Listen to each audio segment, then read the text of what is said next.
Demonstrators rallied outside the UN on Sunday demanding the release of hostages seized by Hamas during the October 7 attacks on Gaza-enveloped territories. The protest on the square outside the UN in Geneva was organized by the Voice for Freedom coalition. The demonstrations was the culmination of a visit to Geneva by the families of several of those missing since the Hamas attack. Relatives of some of the 200 people taken by the Hamas resistance group in its October 7 assault urged the Red Cross Friday for help, saying more had to be done to free them. They spoke out hours before the International Committee of the Red Cross confirmed it had been instrumental in coordinating the logistics for the release of 2 U.S. hostages. They urged the Red Cross to visit the hostages to ensure they are being well treated.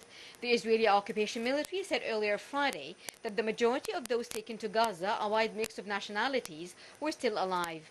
Hamas said Monday that it had released 2 more women hostages named as Yoshevid Lifshitz and Nurit Cooper for compelling humanitarian reasons following mediation by Qatar and Egypt.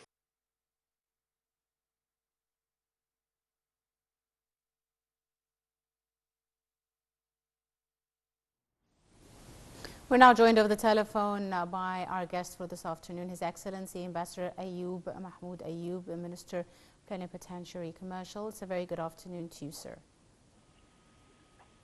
Mr. Ambassador? Hello? Hello, yes, Ayoub. Yes, thank you very much for joining us, sir. Let me start, Your Excellency, by asking you, how do you see the scale by which the events are developing on the ground now in the current war, sir?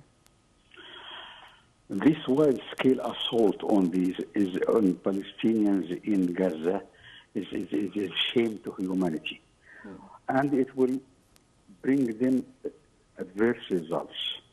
Hamas is there, Palestinians are there, and humanitarian efforts should be kept in hand. Egypt tried its best in this respect, and they sent several convoys of containers of help, but the Israelis refused to end that most of it can be admitted to Gaza, so that they get rid of Palestinians in Gaza. It's not a matter of Hamas, because they are targeting civilians, they are targeting hospitals, they are targeting all the amenities, and they stopped supplying food and water to Gaza. So it is what we call ethnic cleansing. This is what Israelis are doing in Gaza now. Humanity is in shame to see this happen, and they do not do something positive as far as stopping that aggression on Palestinians in Gaza. Right, Your Excellency, now how do you see this failure, to secure the entry of this badly needed aid to Gaza? We were only talking about 20 trucks that have entered since Saturday, which are far below the needs of the citizens in the area. I mean, dozens of trucks carrying thousands of tons of relief are stuck. Humanitarian efforts should be supported by all the parties concerned. It is something humanitarian, not military, not political, not anything like that. Yes. Humanitarian, it's just 20 convoys, or just 20 containers from 100 of the several hundreds which are staying outside Rafah. This means that the Israelis want to annihilate, to exterminate, to completely devastate the Palestinians, and it is a matter of the civilians in Gaza. So these containers should be and convoys should be admitted to Gaza, because it is only food and water and medicine, nothing else. Absolutely. They can search it, they can look for it, but nothing else, no ammunition, no arms in it, as the Prime Minister of India said. Indeed. Now, sir, what are your expectations for the ground offensive by the Israelis into Gaza? So far, these are all strikes from afar. What are your expectations if this were to occur? Do you expect, as they have already threatened, a ground offensive into Gaza? The ground offensive and the air raids on Gaza is really devastating, but it will not make the Palestinians accede or accept this annexation and this operation by the Israelis.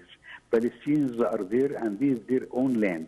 It will take some time, and the world should move in this respect, and they should press the Israelis to stop this aggression on Gaza in all possible ways.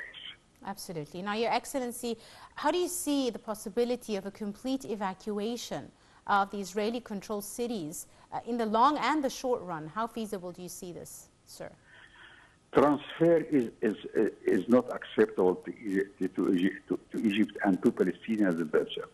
Transferring people from the north to the south and then trying to push them to to Egyptian borders is completely rejected and opposed by Egypt, and we will do the necessary to prevent it from happening. The Israelis trying to vacate Gaza from Palestinians. It is as simple as this. And this will not happen, and this will not succeed, and the casualties will be great, and we are seeing some of it. Many who have been there on the ground are speaking about the casualties of Israelis, and Israelis are not speaking about it, but we know that high human casualties between the Israelis, and this is a price for invasion of occupied territory of Gaza. Absolutely. Now, Your Excellency, how do you see these developments affecting, the economic situation in the area, even for the Israelis themselves around the area as well as the region? We're seeing, downfall as a result of the recent attacks. The assault is not on Palestinians in Gaza also, yes, but also in the economic situation in the Middle East. Yes. I say Middle East, not in Israel or these two countries or three countries. So the economic repercussions are devastating, yes, for many countries in the area, and this is one of the side effects of the aggression, rather, because many supply chains are severed, many shipping companies are afraid.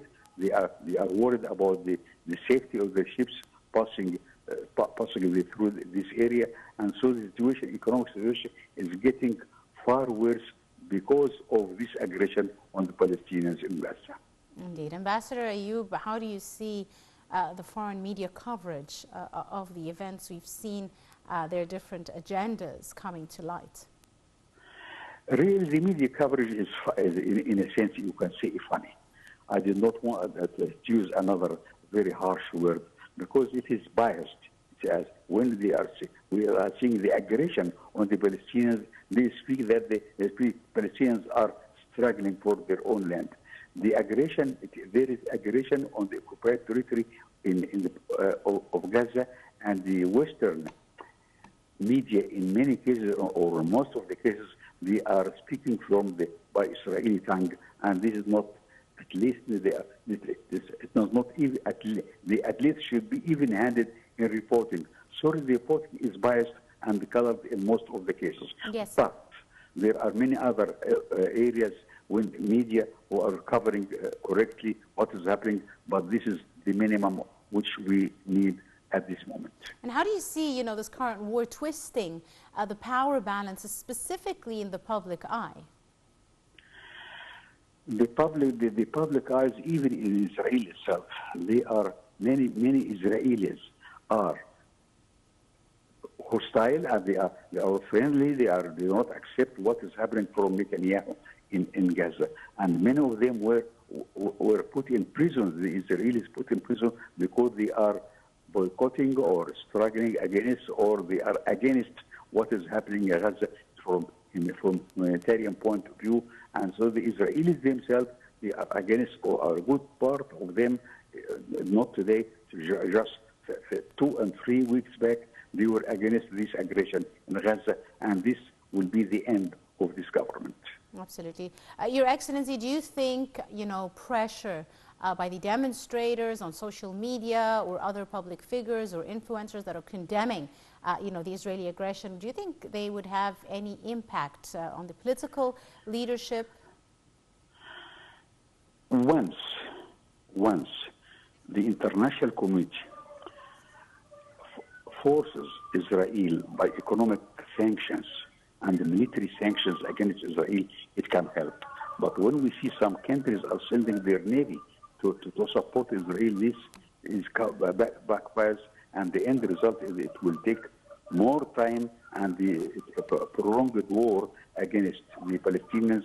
So it will mean more casualties, more deaths, and more sufferings by Israelis, not only the Palestinians. So the international community should do its best to force Israel to stop its aggression on Palestinians. Absolutely. Finally, Your Excellency, one final question, if I may. During the international conference that was held on Saturday, Arab leaders said the West was not trying to really solve the issue and was weighing their options, failing to come to agreement. How do you see this statement? Why do you think the major powers are reluctant to bring at least humanitarian relief to Gaza? Egypt is playing, and some other Arab countries are playing a positive role as far as freeing some hostages and the exchange of hostages between the two parties, and this is what they can do in these circumstances. But at the end of the day, the Israelis should understand that they will not be able to annihilate and suppress the Palestinians forever. It is a occupied territory, and the Palestinians are insistent on keeping themselves in Gaza, not being transferred to Western Bank or to Egypt. Right. Your Excellency, Ambassador Ayoub, Mahmoud Ayoub, Minister Plenipotentiary Commercial, thank you very, very much, sir, for your time and for your insight and for joining us on a special edition here on Now TV International. Ladies and gentlemen, stay tuned for more coming your way at the top of the hour. فلسطين الحبيبة مغلى الوطن يا عرب مغلى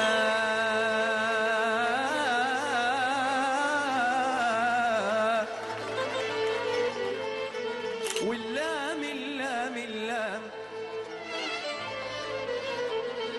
واللام لما توحدوا كان